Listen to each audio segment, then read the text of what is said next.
Muchísimas gracias Alba Sud, Carla, Ernest, por supuesto, y la UIB por haberme invitado aquí y esta oportunidad de hablar con ustedes. Y muchísimas gracias a mis colegas y colegas de ayer y todas las intervenciones, las preguntas y las discusiones. Siempre hay un problema cuando uno sigue un debate tan rico y con tanta profundidad de qué hablar. O sea que, bueno, todo lo que quería hablar, ya se han hablado de esto. Entonces, lo que voy a hacer es volver un poco a ayer y recoger algunos hilos de conversación que empezaron ayer e incluso hoy. Pero sobre todo porque trabajo dentro del marco teórico de la economía política, pero estoy licenciado en Ciencias Políticas, tengo un doctorado en antropología, un máster en turismo y pasé 10 años en Canarias haciendo trabajo de campo en los años 90, pues empecé en 91. Y al mismo tiempo también militaba en esa organización que dije ayer, Tourism Concern, y a pesar de estar en el Reino Unido, donde los impactos del turismo son muy diferentes de lo que hemos oído, intentaba desarrollar con grupos en Alemania, en el sur global y en muchas partes del mundo una dinámica radical de resistencia, de solidaridad, de intentar montar alternativas. Bueno, estamos aquí en 2022, hemos fallado. Todavía estamos hablando de algunos temas de los cuales estamos hablando en 91. Bueno, una estadística antes de empezar. En 2021, cada 17 horas se creó un billonario nuevo. O sea, en un año, cada 17 horas. Y esto va un poco hacia el tema de lo que quiero hablar.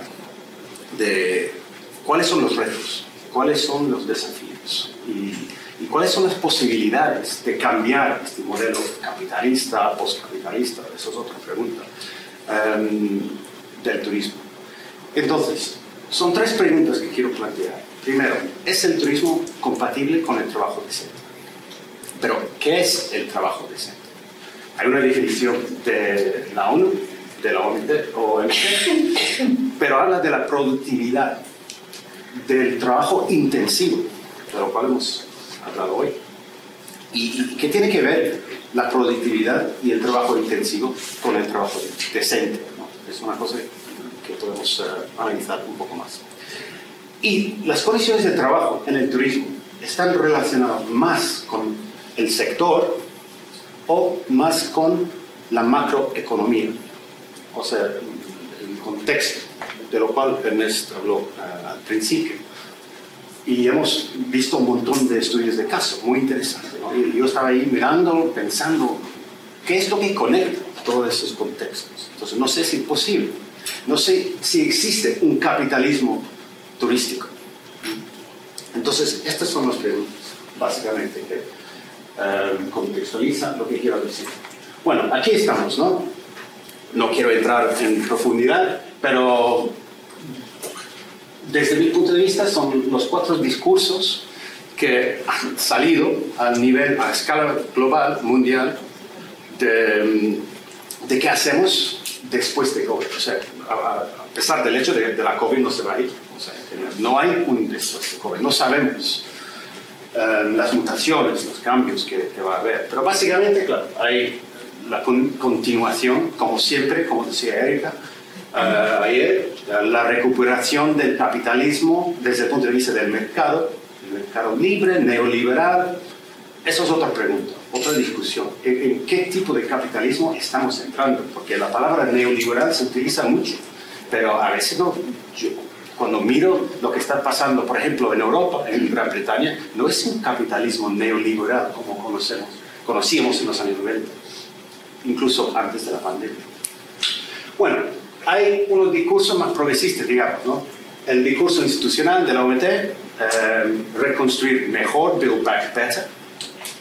Y por parte de la academia, el turismo regenerativo, ¿no?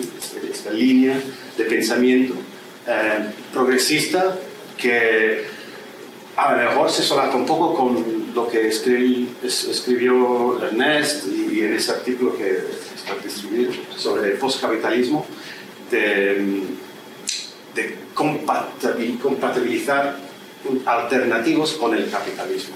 Y hay un artículo de Diane Dredge y Jennifer Cave que habla de estos tres diferentes alternativas, diferentes prácticas del capitalismo, postcapitalismo, no capitalismo. Entonces, por último, ¿hasta dónde vamos? El decrecimiento turístico. ¿Cuáles son las implicaciones? ¿Y quiénes son los agentes sociales? ¿Quién va a empujar estas prácticas?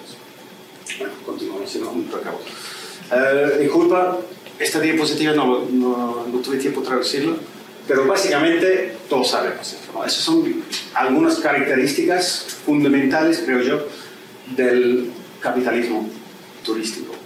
Lo que quiero destacar, o donde quiero poner énfasis en lo que dijo Yanis Varoufakis. Bueno, es una paraphrase, ¿no?, de lo que dijo a propósito del capitalismo, pero yo creo que tiene mucho que ver con el turismo.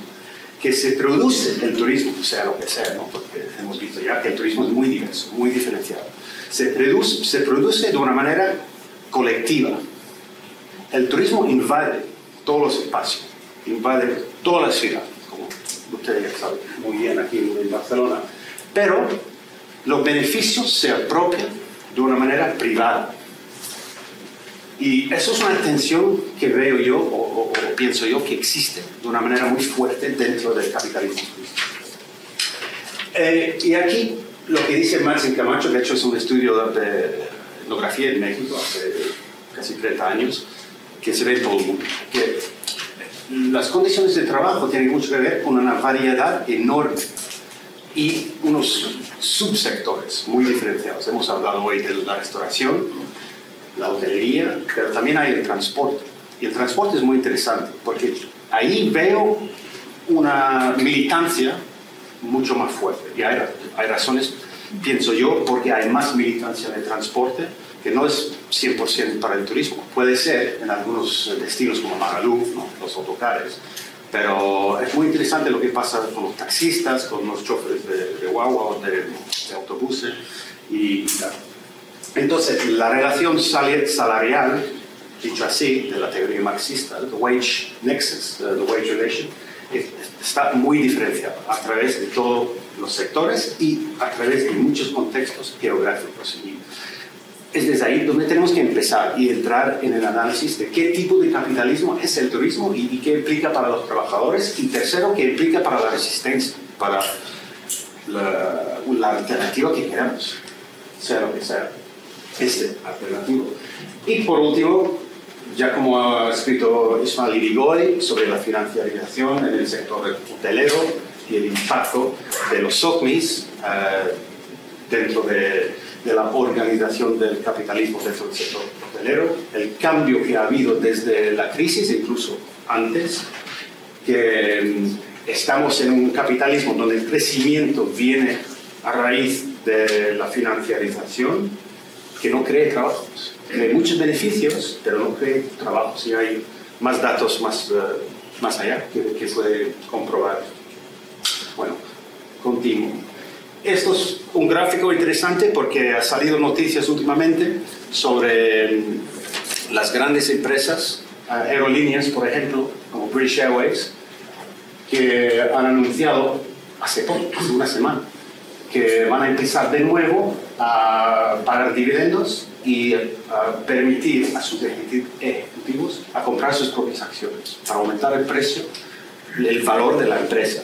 Y se ve claramente aquí, desde 98 hasta 2019, buybacks, no sé cómo se traduce exactamente, share buybacks, cuando el comité ejecutivo compra las acciones de la empresa para aumentar el valor y después aumentar su propia compensación. Y esto se ve muy a menudo en el sector de las aerolíneas. En los Estados Unidos, 96% de las aerolíneas utilizaron la ayuda del Estado, el CARES Act, que se llama en los Estados Unidos, que salió en 2020, para comprar sus acciones. O sea, toda esta ayuda estatal se utiliza para aumentar el valor de la empresa, no para intentar crear un ni siquiera socializar, ¿no?, el riesgo o de poder ayudar a la plantilla, a los trabajadores a resistir y salir después de la pandemia con su propio trabajo. Ya sabemos que la cantidad de gente en paro todavía que han sido despedidos es brutal, tanto en el sur global que en Inglaterra. Por encima de la COVID tenemos Brexit, pero no quiero hablar demasiado de Brexit, pero también es un factor muy importante. Y bueno, aquí, siguiendo la línea del régimen laboral dentro del contexto turístico, ¿qué vemos? ¿Cuáles son las características? Bueno, se ve que los ingresos laborales desde 2004, por ejemplo, en todos los continentes han bajado. Que básicamente los ingresos laborales, a pesar del crecimiento económico, los ingresos laborales siguen bajando. De hecho, en los Estados Unidos, un sueldo básicamente hoy en día tiene el mismo valor que en 74. O sea, que esto casi no se puede entender con todo el crecimiento que ha habido desde entonces. Y bueno, hay muchas estadísticas aquí, pero aquí en España, un trabajo que salió hace poco, se ve que la proporción de la renta que va a los trabajadores ha bajado desde el 60% hasta el 55%, entre el 97 y justo antes de la crisis. Y seguro que sigue pasando, ¿no? Ustedes conocerán mejor que yo. Bueno, entonces, hablando de las características del trabajo turístico. Primero, una problemática, a lo mejor, que la precarización, que por un lado sí, como hemos visto estos 2 días, se ha intensificado, ha empeorado en todo el mundo. Según el contexto, hay contextos mucho peores que otros, por la falta de ayuda estatal, la falta de sindicatos, el débil sindicalización dentro del sector turístico, pero la precarización es ha sido un factor permanente en el turismo. O sea, yo me acuerdo de empezar en el 90-91 en la ONG Tourism Concern, la primera cosa de que hablamos, o sea, que el trabajo turístico era una mierda y pagaba un sueldo muy bajo. Yo empecé, en la primera acción en que estaba involucrado era una campaña en Kenia y Tanzania contra la disposición de los Masái, que está pasando hoy en día otra vez. Entonces, tenemos que a lo mejor problematizar un poco este concepto de precarización, tomando en cuenta que a lo mejor, no sé, es una característica permanente en el modelo turístico. Y a lo mejor es un poco demasiado decir esto, pero significa que es posible tener un trabajo digno, un trabajo decente dentro de un modelo turístico internacional, sobre todo. Claro, hay alternativas del turismo inclusivo, modelos inclusivos, de los cuales hemos hablado. Algunos de ustedes han publicado trabajo de campo sobre esto, claro, pero estoy hablando a la escala global, de esta mayoría de turismo de masas que va a Turquía, que va a España, que va a las costas de China, de Asia. Un trabajo interesante que hicieron 2 colegas míos, una comparación entre Grecia y Gran Bretaña, resalta algunos datos interesantes, que después de la crisis en Grecia, curiosamente, el porcentaje de trabajadores de sueldos bajos ha bajado de casi 47% a 37%. Mientras que en el Reino Unido, durante el mismo periodo, ha subido hasta 67%, hasta casi 66%. ¿Y por qué? Pensaríamos que en Grecia las condiciones de trabajo serían más débiles, más precarias. Pero según ellos, es que la sindicalización en Grecia y las regulaciones del sector hotelero y tercero, la estructura del sector hotelero ayudan a proteger los intereses y los derechos de trabajadores y las condiciones de trabajo. Mientras que en Inglaterra, 14 marcas dominan casi todo el sector hotelero. O sea, mismo en Inglaterra, 14 marcas. Digo marcas porque a veces las marcas pertenecen a la misma empresa madre. Entonces, ahí va por el contexto. El contexto puede cambiar las condiciones de trabajo. como se ve aquí en el sector de hostelería. Y tercero, la informalidad. En todos los sectores, más o menos 60% trabaja en ese sector. En algunos países es mucho más alto. Claro, en Tanzania son 65-80% que trabajan en el sector informal. En Etiopía, donde estaba trabajando hace 10 años, casi el 90%, ¿no? Entonces, hay mucha variedad, claro. Pero como medio, 60%. Y entonces, esto perjudica, pone trabas en cualquier intento de construir movimientos sociales, relaciones de solidaridad entre obreros, como decía Thibaut, y relaciones de solidaridad entre los trabajadores y movimientos sociales. Y quiero volver a este tema dentro de 2 minutos. Pues aquí, como todos sabemos, son las metas de los ODS según la Organización Mundial del Turismo. Y es interesante, los 2 criterios que utilizan para medir el trabajo decente en el turismo son exactamente los mismos criterios de siempre. No hay nada diferente aquí que en los años 60. Entonces, se ve, por un lado, las instituciones que representan el turismo no sirven para este empuje progresista. Y voy a decir otra cosa sobre la OMT, que es la única organización a nivel de la ONU que promociona un sector económico. Es muy curioso, es que promociona el turismo. Es casi privado, es como una empresa privada, trabaja muy cerca con el World Travel and Tourism Council. Y es un sector claro. Entonces, no podemos esperar mucho de esto. La movilidad, otro tema.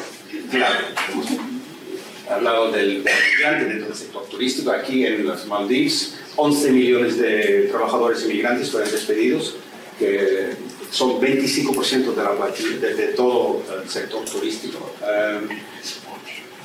Y esto plantea otro problema, que esta movilidad del sector, ¿cómo englobamos esta movilidad, esta precariedad que existe tanto en las Maldivas como en Manchester, como en Londres? 60-70% de los trabajadores en el sector turístico en Londres son de fuera de Inglaterra y muchos de ellos son precarios. Entonces, esta movilidad también pone otra traba a una movilización contra la explotación. La esclavitud que existe en las cadenas de suministro, también en Inglaterra. 50 hoteles sobre 71 que han sido encuestados en 2019, de esos hoteles, no han dado a la luz pública las condiciones de trabajo en sus cadenas de suministro, según una ley de 2015. Entonces, incluso en un país rico como es Gran Bretaña.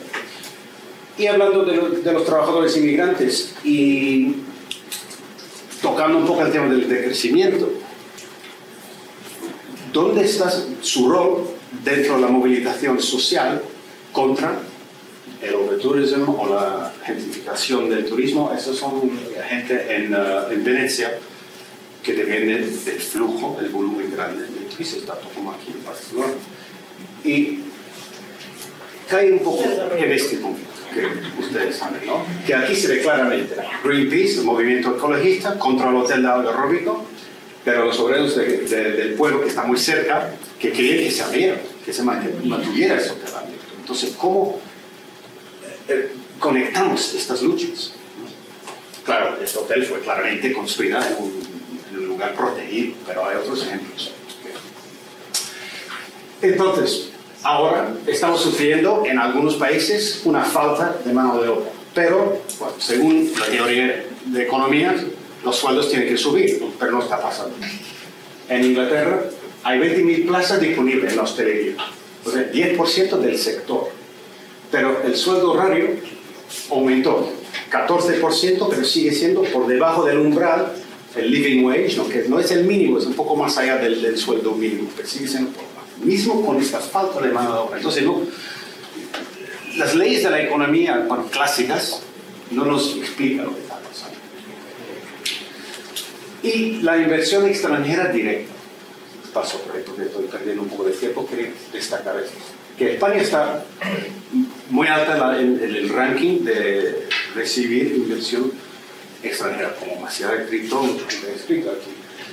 Pero la creación de trabajos, esto es en 2019, cayó 12%, a pesar de una subida de 41% de esta inversión directa. Entonces, aquí hay esta desconexión entre inversión directa, que todos queremos.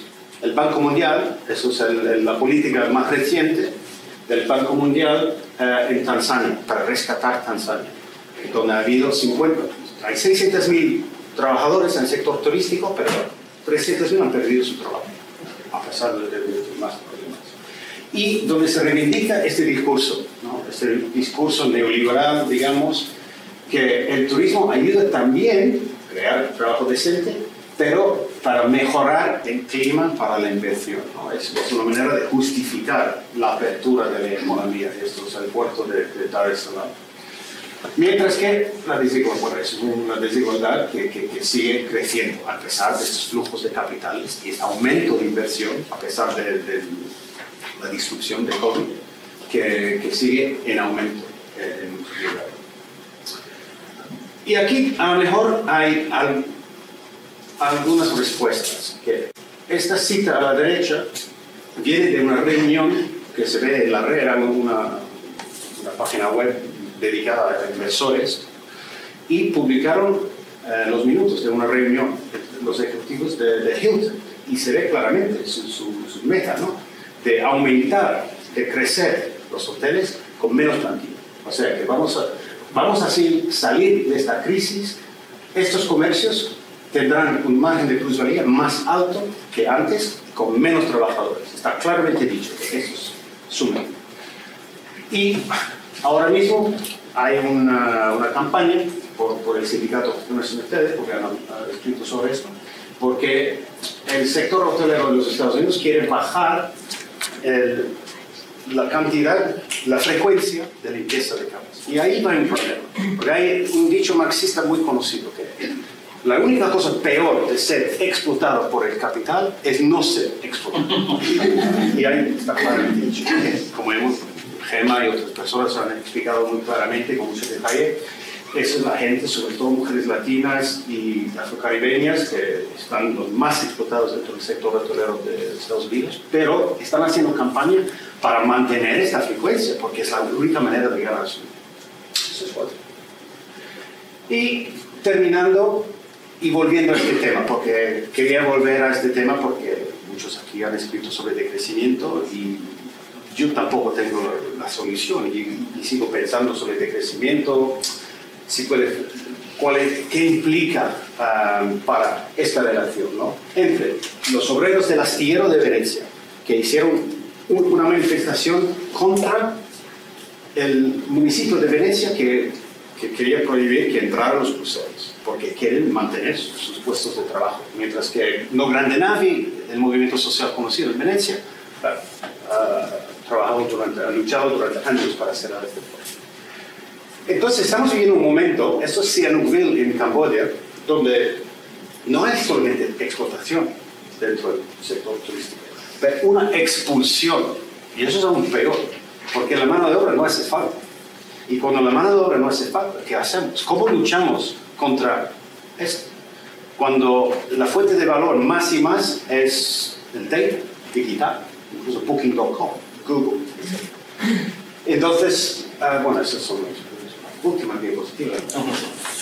Unas preguntas, planteamientos para discusión. Necesitamos trabajar, pensar sobre cómo democratizar el lugar de trabajo. Pero más allá, si los trabajadores están disminuyendo como fuente de valor, tenemos que ir más allá a una renta básica universal, y existe este modelo en Alaska, pero está basado sobre el petróleo.